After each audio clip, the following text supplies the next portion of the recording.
የጆሮ ህመሞች በህፃናትም ሆነ በአዋቂዎች ላይ በተለያዩ ምክንያቶች ሊከሰቱ ይችላሉ። ከነዚህ መካከል ኢንፌክሽኖች፣ የተለያዩ አደጋዎች፣ ለከፍተኛ ድምጽ መጋለጥ እና አንዳንድ መድኃኒቶች የጆሮ ጤናን ይጎዳሉ። የጆሮአችንን ጤና ለመጠበቅ ጆሮ ውስጥ ስለታም ነገሮችን አለማስገባት፣ ጆሮን ከከፍተኛ ድምጽ መጠበቅና ከውሃና እርጥበት መከላከል በጣም አስፈላጊ ናቸው። ሰላም ጤና ይስጥልን ውድ የአዲስ ህይወት ተመልካቾቻችን፣ ሳምንታዊ ዝግጅታችን ተጀምሯል። አብራችሁን ቆዩ።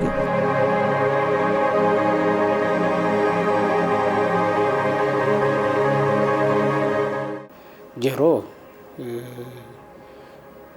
ሰውነታችን ውስጥ ካሉ የስሜት አካላት ብለን ከምንጠራቸው አንዱ ነው እና ዋነኛው ነው እና ጆሮ ዋና ትልቅ ስራዎች አሉት። የነዚህ ዋና ስራዎች ምንድናቸው? አንዱ መስማት ነው። ሁለተኛ ሚዛን መጠበቅ ነው።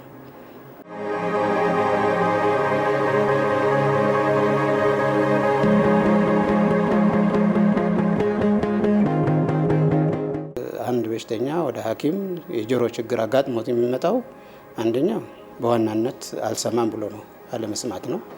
ሁለተኛ ደግሞ ህመም አለኝ ብሎ ይመጣል።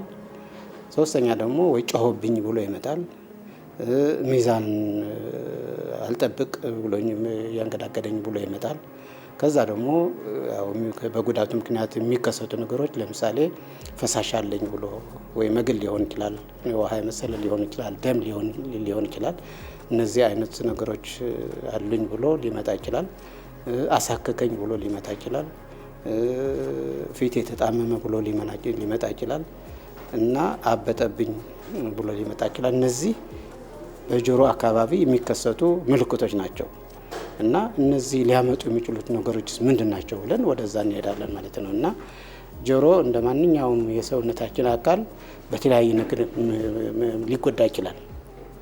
በመጀመሪያ ገና ስንወለድ ጀምሮ የጆሮ አካባቢ ችግሮች ሊያጋጥሙ ይችላሉ። አለመስማት፣ ነርቩ ከተወለድን ጀምሮ ምንም ለማይሰማበት ሁኔታ ሊኖር ይችላል። የጆሮ አፈጣጠር ተበላሽቶ ወይ ጆሮ ሳይኖር ይቀራል ወይ ቱቦ ይደፈናል። ይሄ ደግሞ በተፈጥሮ ሊከሰቱ የሚችሉ ነገሮች ናቸው። ሌላ ደግሞ ከተፈጥሮ በኋላ ጆሮ በተለያዩ ህዋሳት በባክቴሪያ፣ በፈንገስ፣ በቫይረስ በተለያዩ ህዋሳት ተጠቅቶ የመቁሰል፣ የመድማት፣ የመንገል ችግር ሊኖር ይችላል። ሌላ ደግሞ አደጋም ሊያጋጥም ይችላል። በተለያዩ ነገሮች በምት ሊሆን ይችላል፣ በመኪና አደጋ ሊሆን ይችላል። በሌላ ምክንያት ጆሮም ሊጎዳ ይችላል። ከዛም አልፎ የተለያዩ እጢዎች ይወጣሉ። በተለያዩ ሰውነታችን ውስጥ እበጥ አለ፣ እንደዚህ ቱመር አለ እንደሚባለው ጆሮአችን ውስጥም እንደዚህ አይነት ነገር ሊከሰቱ ይችላሉ። ነርቭ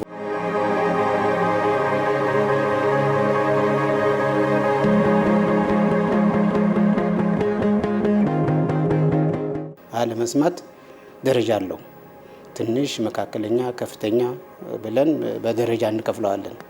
እንግዲህ ለዚህ የሚለካ መሳሪያ አለ። በዛ ተለክቶ የዛ የበሽተኛው ችግር ምን ያክል ነው ደረጃው አለመስማቱ ተብሎ እንደ ደረጃው መፍትሄ አለው ማለት ነው። እና ቅድም እንዳልከው ያው ህጻናት ላይ ብዙ ጊዜ እንደዚህ አይነት ነገር ይከሰታል። ምክንያቱም ልጅ አልሰማ ብሎ ወላጆች ወደ ሐኪም ይዘው ይሄዳሉ። እንግዲህ ብዙ ጊዜ አልሰማ ብሎ አይደለም የሚመጡት፣ መናገር አቃተው ብለው ነው የሚመጡት። ብዙ ጊዜ የሰማነው ነገር ነው እንግዲህ አንጎላችን ተቀብሎ እንድንነጋገር የሚያደርገው። ጆሮአችን ካልሰማ መነጋገር አይቻልም።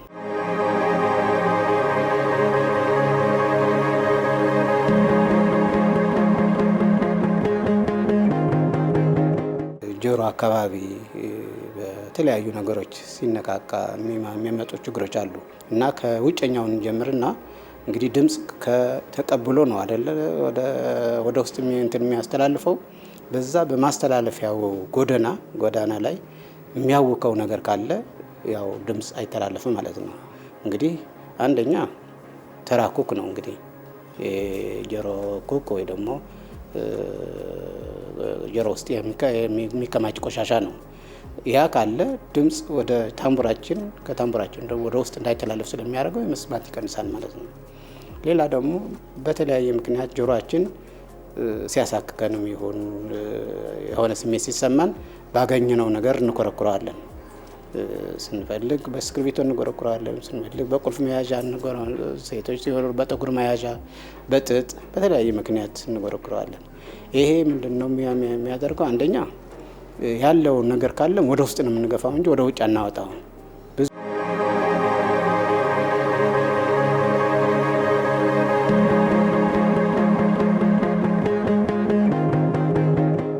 ለምንድን ነው ብዙ ጊዜ ህጻናት ጆሮአቸው የሚያማቸው?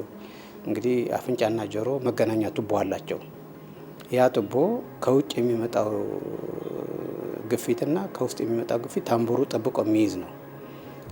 እንግዲህ በአንዱ በኩል ከተዘጋ ያ በእንትን ሚዛን አይጠበቅም እና ህጻናት ካፍንጫቸው ወደ ጆሮአቸው የሚያስተላልፈው ቱቦ አጭር ነው እና ብዙ ጊዜ ህጻናት ጉንፋን ይይዛቸዋል፣ አፍንጫቸው ይደፈናል። ከዛ በላይ ደግሞ ካፍንጫቸው በስተጀርባ ልክ እንደ ቶንሲል ካፍንጫችን ጀርባ የሚወጣ አፍንጫ ቶንሲል የሚባል አለ እና ብዙ ጊዜ ይዘጋዋል እና ብዙ ጊዜ አፋቸው ከፍተው ይተነፍሳሉ፣ ያንኮራፋሉ፣ ይታፈናሉ።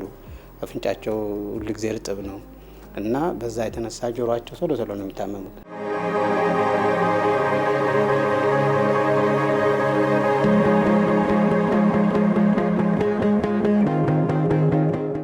አንድ በሽተኛ ወደ ሐኪም ሲመጣ ሊደረጉ የሚገባቸው 3 ዋና ዋና ምርመራዎች አሉ። አንዱ ታሪክ መውሰድ ነው። በሽተኛው ከሚነግረን ታሪክ ነው እንግዲህ ብዙ ጊዜ ያው በሽታው ይሄን ብለን የምንለው። ሁለተኛው ታሪኩ ጭልጥ አድርጎ በደንብ ከነገረን በኋላ አይን በአይናችን በማየት በእጃችን በመዳሰስ ቀረብ ብለን በምናደርገው ምርመራ ነው እንደዛ ሊሆን የሚለው። ከዛ አልፈው ደግሞ ሶስተኛው በመሳሪያዎች ተደግፎ የሚደረጉ ምርመራዎች አለመስማቱን ቸክ የምናደርግበት፣ ሚዛኑን ቸክ የምናደርግበት የተለያዩ ችግሮች እንዳሉ በኤክስሬም ይሁን በዘመን ባመጣቸው ኤምአርአይ ስካንም ይሁን ሌላ ለጆሮ መመርሚያ የሚሆኑ ዘመኑ ያመጣቸው መሳሪያዎች ተጠቅመን ይህንን በሽታ ምንድን ነው የሚለው እዛ ደረጃ ለመድረስ እንችላለን ማለት ነው።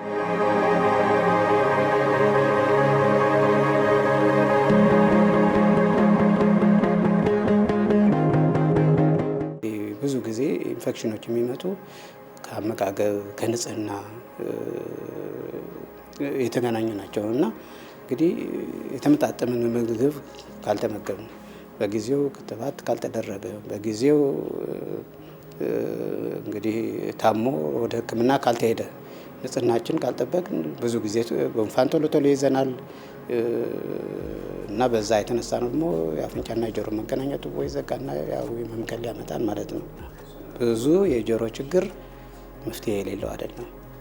ብዙ ሰው መፍትሄ እንደሌለው አድርጎ ይቆጥራል። ግን መፍትሄ አለው።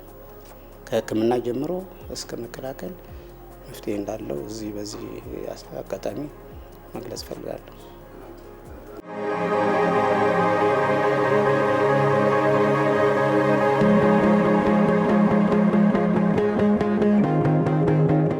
እኛ በእኛ ቋንቋ በእድሜ የመጣ ያለ መስማት እንለዋለን ወይ ደግሞ ፕሪስባይኮሲስ ይባላል እና እንግዲህ እሱ ያው እድሜ ያመጣው ነው። እንግዲህ እድሜ ያመጣው ብለው ደግሞ ዝም አይባልም። ምክንያቱም አለመስማት ከብዙ ነገር ነው እንትን የሚል ሰው ሲነጋገር ካልሰማ መበሳጨት ታመጣለ፣ ከሰው መራቅ ታመጣለ እና መፍትሄ እንደሌለው አድርገው ቤታቸው ቁጭ ማለት ያለባቸው እና ህይወታቸው እንዲሻሻል ይሄ ኳሊቲ ኦፍ ላይፍ የምንላቸው እንትን እንዲል መጥተው አሁን ዘመኑ ያመጣቸው የተለያዩ መሳሪያዎች አሉ። በሱ ተጠቅመው ልክ ለአይን መነጽር እንደምናደርገው ጆሮ ላይ የሚደረጉ መሳሪያዎች አድርገው ከቤተሰብ ጋር በደንብ ቁጭ ብሎ መወያየት የፈለጉትን ነገር ማድረግ እንደሚችሉ ማወቅ ያስፈልጋል።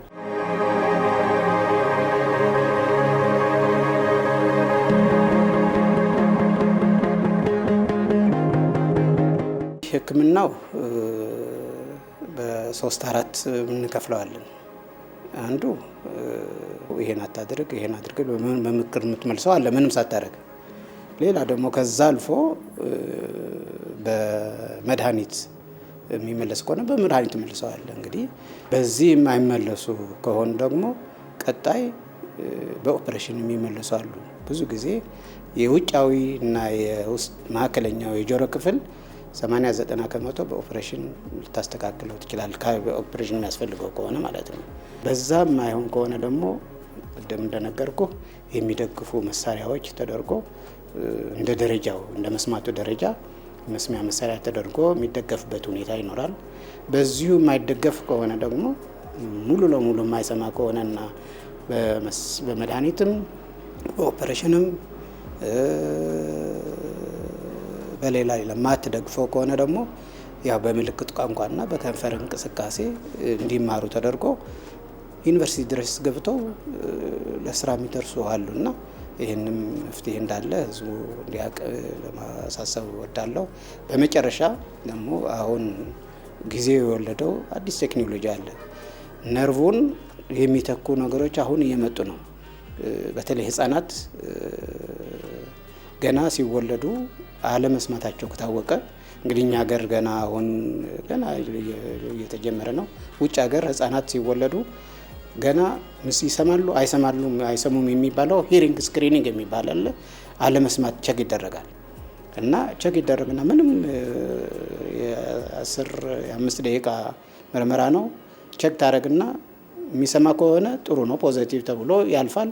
የማይሰማ ከሆነ ግን ቶሎ ብሎ ወደ ባለሙያ እንዲሄድ ይደረግና አሁን በዓለም አጠቃላይ የሚደረግ ሕክምና ነው ኮክሊያር ኢምፕላንት ይባላል እና በሞተው ነርቭ ምትክ ከውጭ ኦፕሬሽን ተደርጎ ነርቮቹን እንዲተኩ ይደረግና ገና ቋንቋ ሳይለምድ በሱን አስገብተ ቋንቋ እንዲማር ተደርጎ እንዲነጋገር ተደርጎ ወደ ትምህርት እንዲገባ ይደረጋል ማለት ነው።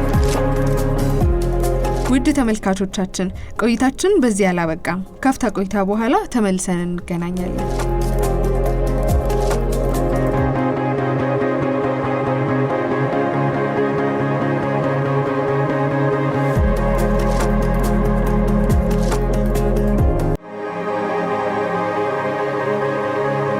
ሌላው ጆሮአችን ራሱን በራሱ የሚያጸዳ በመሆኑ በተፈጥሮ የሚፈጠረውን ኩክ ወይም ኤርዋክስ በቤት ውስጥ ለማጽዳት አለመሞከርና እንደማያቋርጥ ፈሳሽ፣ ምግል ወይም ደም ሲያዩ እንዲሁም የመስማት መቀነስ ያሉ ምልክቶችን ሲያዩ ወዲያውኑ ወደ ሕክምና መሄድ የጆሮን ጤናን ለመጠበቅ ይረዳል።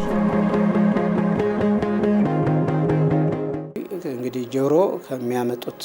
የጆሮ ችግር ከሚያመጡት አንዱ የድምጽ ብክለት ነው።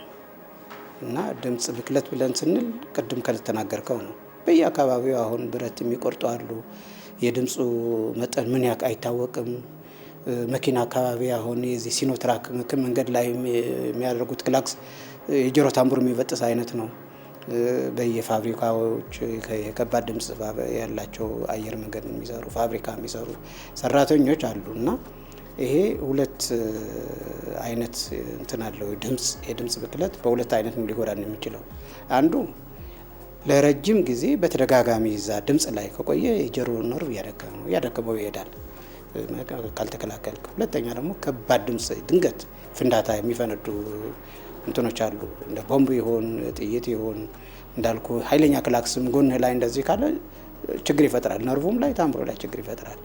እና እነዚህ ጆሮ ላይ ከባድ ድምጽ ጆሮ ላይ በጣም ኃይለኛ ጉዳት ያደርሳል። እና ብዙ ጊዜ ድምጽ ያለበት አካባቢ የሚሰሩ ሰራተኞች ፋብሪካ ላይ፣ አየር መንገድ ላይ በተለይ ቅድም ያልከው እዚህ ጋራዥ እና እዚህ ብረታ ብረት እንትን የሚያደርጉ መከላከያ ካለ ለሱ ተብሎ የተዘጋጀ መከላከያ ስላለ እሱ እያደረጉ ቢጠቀሙ መልካም ነው እላለሁ።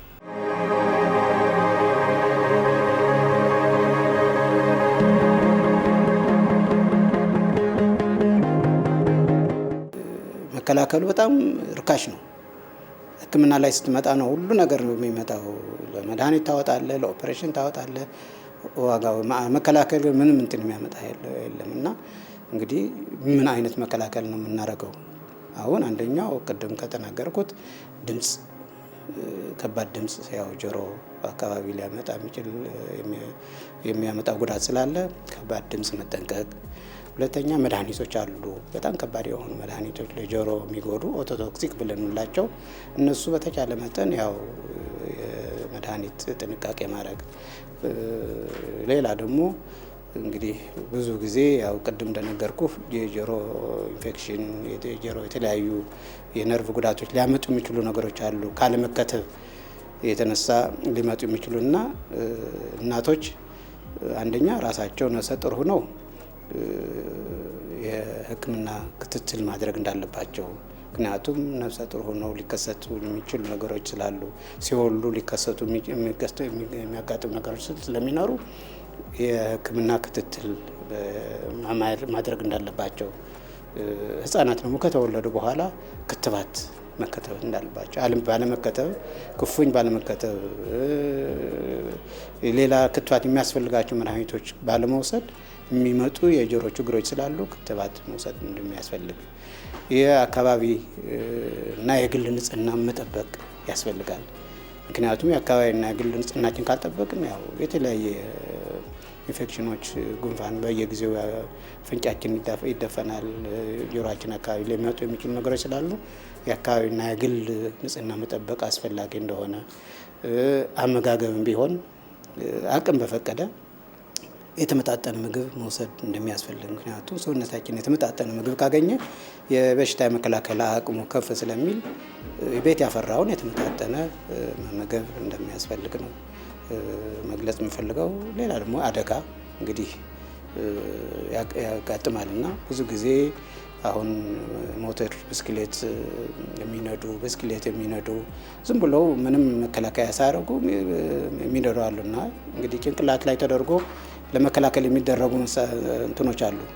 ከወደቁ ጭንቅላታቸው ጆሮአቸው ተመቶ ሌላ ችግር እንዳያደርግ መከላከያ ማድረግ እንዳለባቸው። ሌላ ደግሞ እንግዲህ ባህላችን ብዙ መድኃኒቶች የምንወስዳቸው አለ ለተለያየ በሽታ፣ ለሆድ ቁርጠትም ይሁን ለአፍንጫ ችግርም ይሁን ለጆሮ ተሽቀዳድመን የምናደርጋቸው ነገሮች አሉ። በተለይ ጆሮ ውስጥ ብዙ ጊዜ የሚከተቱ የባህል መድኃኒቶች አሉ እና እነሱ ደግሞ ማድረግ እንደማያስፈልግ ነው።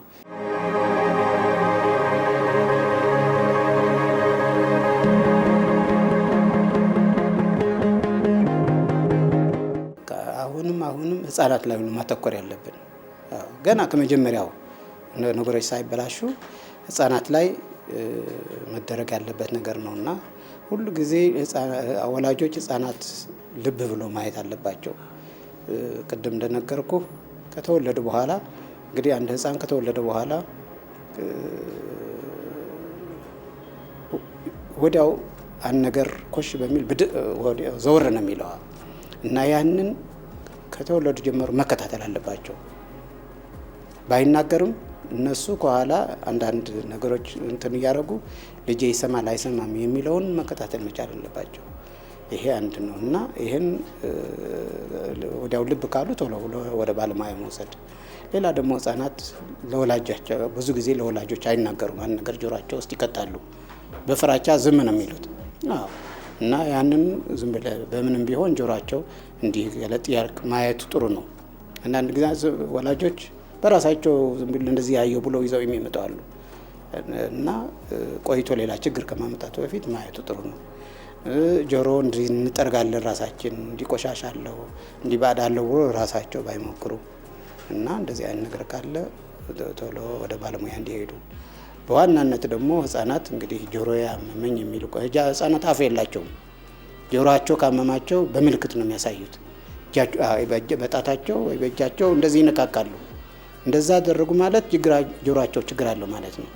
ስለዚህ ቶሎ ብሎ ወደ ባለሙያ ተወስዶ ኢንፌክሽን አምጥቶ ሳይመገል መስማታቸው ላይ ችግር ሳይመጣ መፍትሄ ያገኛሉ ማለት ነው እና ወላጆች በተቻለ መጠን ልጆቻቸው ላይ በጣም ክትትል ማድረግ ያስፈልጋል።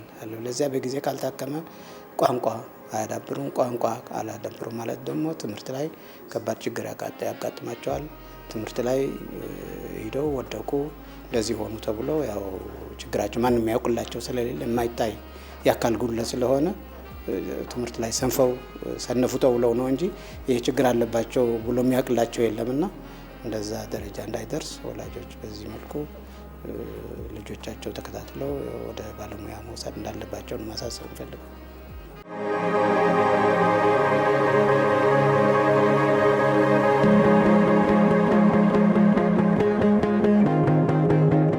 ወጣቶች እንግዲህ የወጣቶች ናቸው። ቴክኖሎጂ ያመጣው ነው።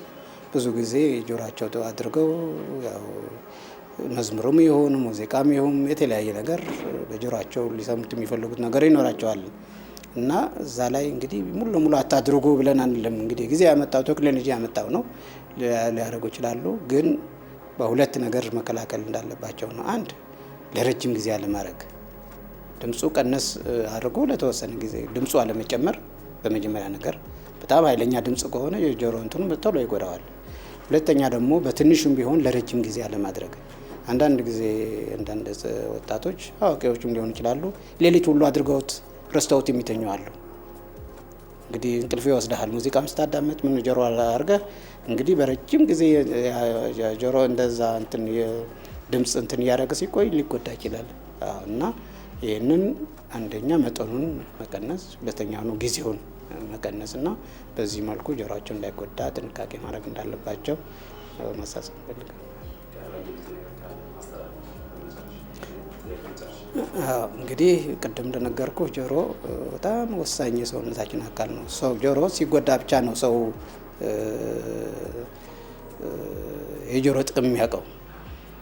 ጆሮ እንዲያውም ብዙ ጊዜ ብዙ ሰዎች እንግዲህ ስጠይቅ ጆሮ ምንድነው ጥቅሙ ብለህ ብትጠይቃቸው ምን መነጽር ከማስቀመጥና እርቲ ከማስቀመጥ ምን ስራ አለው ብለው ነው የሚሉት። ትኩረት አይሰጠውም እና ጆሮ ትልቅ ስራ ነው ያለው።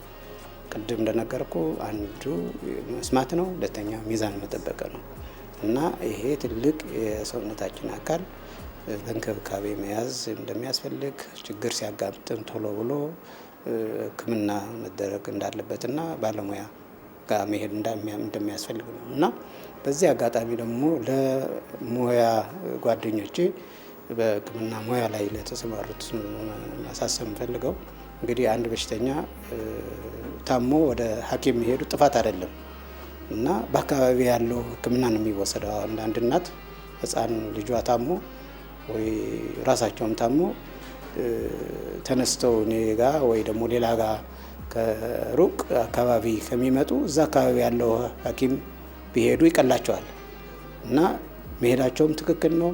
ባለሙያው ግን አይቶ ያው ሙያው በፈቀደለት መሰረት ለጊዜው የሚያስፈልገውን ሕክምና ካደረገ በኋላ ቀጣይ እንግዲህ ሁኔታውን ካየ በኋላ ችግሩ ይሄ ነው፣ ቀጣይ ነገም ይሁን ከነገ ወዲያ ወደ ባለሙያ ሄዱ ለጊዜው ይሄ ነው ሰዱ ብሎ ቶሎ ሪፈር ማድረግ እንደሚያስፈልግ ነው ለማሳሰብ ፈልገው። ውድ ተመልካቾቻችን የዛሬው የአዲስ ሕይወት ዝግጅታችን ይህንን ይመስል ነበር። ሳምንት በሌላ ዝግጅት እስከምንገናኝ መልካም ሳምንት።